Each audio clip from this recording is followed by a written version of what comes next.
Hello and welcome to our pitch. My name is Reto Stauffer and I'm working at the Department of Statistics and the Digital Science Center at the University of Innsbruck in Austria. Over the next few minutes, we would like to give you some insights into teaching an introductory programming course with R. This is joint work together with my colleagues Joanna Chimiak-Opoka, Miguel Rodriguez and Achim Zeileis.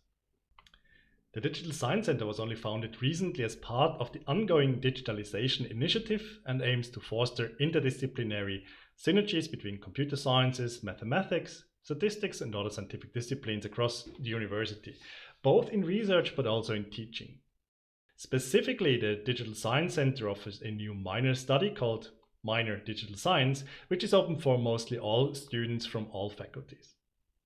The first course or entry course of this minor is an introduction to programming for students without any prior knowledge about programming at all. The students can choose between two different tracks by either learning Python or R, which we are focusing on in this pitch.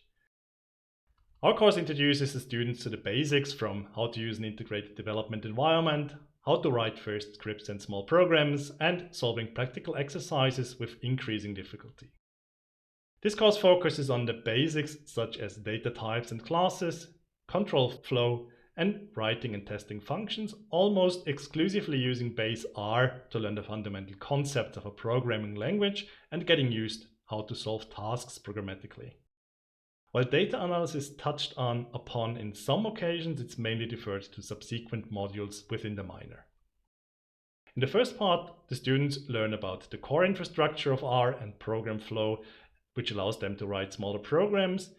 The second half of the course focuses on additional data structures, methods and classes, as well as how to import, export and manage datasets in R.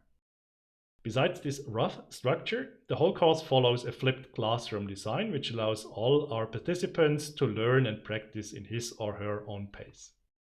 Each week, the participants prepare some new content at home before coming to the class.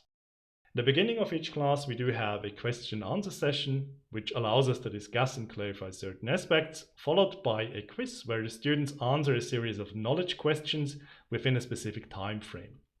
This should motivate them to properly prepare themselves for the class to get the best possible learning experience out of the practical exercises, but also gives us some immediate feedback to identify possible problems or difficulties. The rest of the lecture is then used to occasionally present additional content and solving practical exercises. This is done in smaller groups out of 4 to 5 students where they're working together, helping each other, supervised by us as the lecturers. After class, the students can then finish and refine their solutions and prepare the new content for the upcoming lecture. The entire course is actually centered around a new and freely available book, which can be accessed on the website diskdown.org. The chapters of the book depict the different lectures of the course such that the students can easily follow the structure and read and prepare one chapter every week. If you have a look at our book, you will notice that our book differs from most introductory material available for R, as it is focusing on the basics mentioned previously. While the content, so what the students are doing, is mainly based on base R, different technologies are used in and around the course. The freely available book, for example, is based on Bookdown combined with some custom elements to include optional exercises the students can use for self-studying. The R package R exams is also heavily used, not only for the knowledge quizzes every week, but also for both the midterm and end-term exam. Our exam-based closed questions allow to automatically evaluate parts of the examination and give immediate feedback to the students.